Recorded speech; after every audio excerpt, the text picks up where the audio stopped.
Actor Manas భార్య శ్రీజ పన్నంటి బిడ్డకు జన్మనిచ్చేసింది. Actor Manas కోసం మనకు ప్రత్యేకమైన పరిచయం అవసరం లేదు. ఎన్నో సీరియల్లో నటుడిగా తనకంటూ ఒక ప్రత్యేకమైన స్థానాన్ని, గుర్తింపును సంపాదించుకున్నాడు. అలానే బ్రహ్మముడి సీరియల్లో మరింత మంచి పేరును సంపాదించుకున్నారు. తర్వాత నటుడిగా కాకుండా బిగ్ బాస్ హౌస్లోకి వెళ్ళి తనకంటూ ఒక ప్రత్యేకమైన గుర్తింపును తెచ్చుకున్నాడు. అయితే బిగ్ బాస్ హౌస్ నుండి వచ్చాక మానస్కి పెద్ద ఆపర్చునిటీస్ లేకపోయినా సీరియల్లో మాత్రం మంచి నటనతో దూసుకుపోతూ ఉన్నాడు. అయితే బిగ్ బాస్ హౌస్లో మానస్ మాత్రం మంచి అభిమానాన్ని సంపాదించుకున్నాడని మనం చెప్పుకు రావాలి. అయితే బిగ్ బాస్ హౌస్ నుండి వచ్చాక సీరియల్లో మంచి నటనతో పాటు తనకంటూ ఇష్టమైన ఒక అమ్మాయిని ప్రేమించి ఎంతో అంగరంగ వైభవంగా వివాహం చేసుకున్నాడు.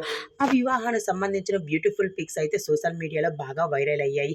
మానస్ భార్య శ్రీజ ప్రెగ్నెంట్ అన్న విషయం మనందరికీ తెలిసింది. తన సీమంతానికి సంబంధించిన బ్యూటిఫుల్ పిక్స్ కూడా సోషల్ మీడియాలో వైరల్ అయ్యాయి. మానస్ భార్య శ్రీజ శ్రీమంత వేడుకలో మానస్ అయితే ఒక ఎమోషనల్ పోస్ట్ ని షేర్ చేసుకుంటూ వచ్చాడు.